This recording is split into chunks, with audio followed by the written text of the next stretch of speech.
What did you see after the first quarter where you guys just kind of fell apart, especially with the big man getting to the rim? Just backside of the defense, not engaged, roller getting behind. You got to be up to a level. You can't let them get behind you. They did not feel us. The physicality of making sure and standing guys up was not there. So if it wasn't big fella, Hartenstein going down the lane, the guard was getting around the corner. It just unacceptable. We got to make sure that we can contain the basketball. That's first and foremost. 60 points in the paint is just way too many. We must be better, and we will. We will. And the second question, Keon didn't play until the fourth quarter. Was there a reason why Keon sat for the first three, or is it just a numbers game? Yeah, it's a numbers game. I mean, there's a big log jam there, so night to night it could be different. It's not going to get any easier once you get Keegan back, but this is it's a good problem to have. It's one that hasn't been here for a long time when you talk about wing players and the ability to have them. But Keon's a pro, so I know he'll be ready and prepared.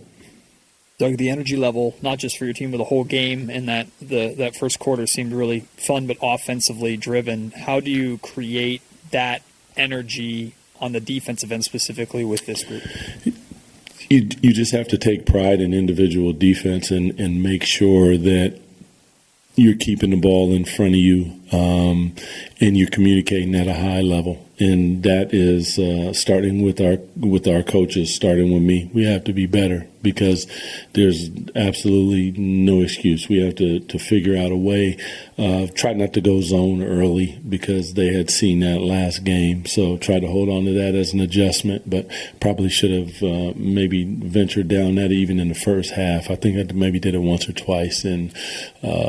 But yeah, we have to communicate. We have to be physical, and we have to keep the ball in front of us. There is no defense for straight line drives. Points to the paint, Doug, was pretty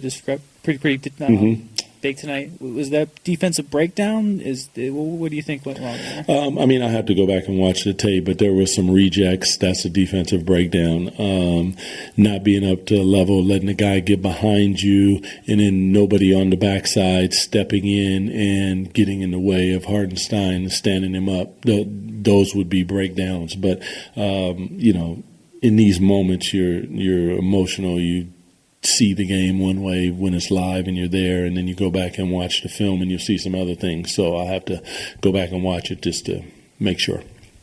Coach, you mentioned about having all the wings, and how difficult is that to figure out the correct rotation to use?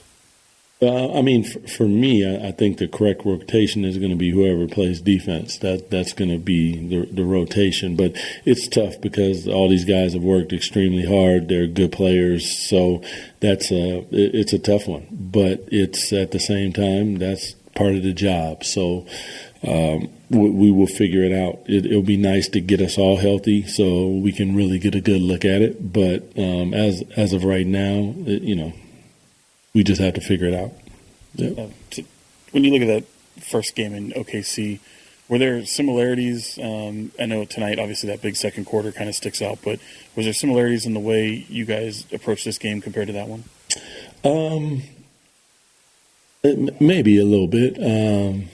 It's a different game. It's a different vibe. You knew what they were going to get last night. The other night when they lost in Portland. So, it's a championship team. Been on teams that have that mindset. It's like, okay, the next one we're coming in, we're making sure that we're locked in. We're going to be physical. All these different things that you saw from a team like that. And my biggest thing for our team was, stay present in the moment and play 24 seconds at a time. And we did that a little bit in the first quarter, and won the first quarter. And after that, just too many straight line drives, not enough physical presence consistently. And when that happens, a team like that is going to get away from you. With Zach, I know he didn't play on Wednesday with the back soreness. Are there ways that you can manufacture more shots for him, or was it just sort of an off night? How do you sort of? I'd have to go look at it because when you're standing there, you're thinking, shoot that one. and there was a couple I saw that he pump fake and passed up. But, we want, a lot of our plays when we go to sets, some of them are for Zach, obviously, but at the same time, in the flow of the game, we got to make sure that we are driving the paint. They are definitely boxes and elbows, heavy at the nail, and you got to advance the basketball. There's no need for extra dribbles.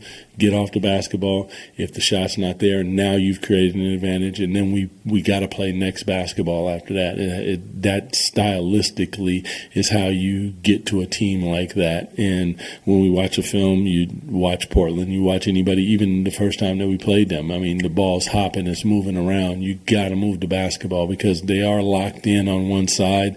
They present really well down in the defensive stance, arms out. It closes up passing lanes and driving lanes. And then their recovery speed is super, super high level.